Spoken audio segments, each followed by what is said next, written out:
हरे कृष्ण। कोई किसी के दुख नहीं ले सकता।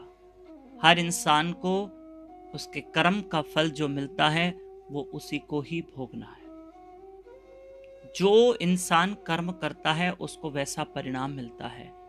अच्छे कर्म का परिणाम अच्छा ही आएगा और बुरे का परिणाम बुरा आएगा। जैसे अगर हम आम के बीज बोते हैं तो हमको संतरे नहीं मिलेंगे, आम ही मिलेंगे। और अगर हमने संतरे के बीज बोए हैं तो हमें कभी अंगूर नहीं मिलेंगे। ठीक है, इसलिए हर इंसान जो उसको दुख मिलता है, दुख क्या है? बुरे कर्म का फल। सुख क्या है? अच्छे कर्म का फल।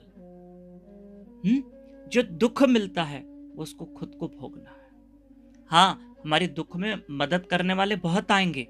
कोई दवाई लाके देगा, कोई डॉक्टर के पास लेके जाएगा, कोई इलाज करवाएगा, सब होगा, लेकिन भोगना तो खुद को है। भोगना तो खुद को है। और ये तो चलो शरीर का दुख है, जो मन की चिंताएं हैं उसका क्या करना? वो तो इंसान अकेले घुटता है ना, उसको अपने कर्म का हिसाब खुद ही भोगना पड़ता है ना।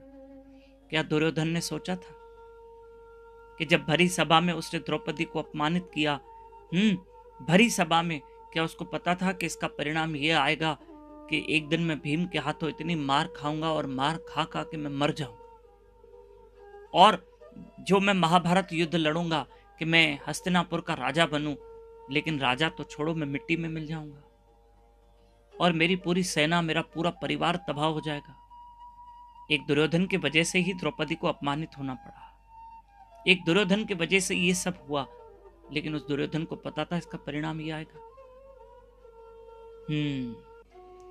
इसलिए इंसान को कर्म करते समय सावधान रहना है।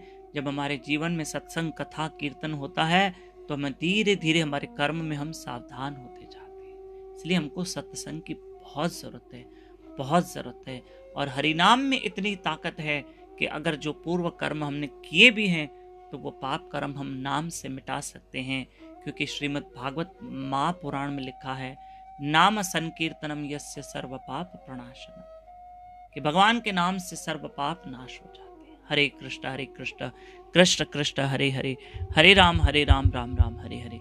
रोज आप कृष्ण कथा डेली सुनेंगे, ठीक है?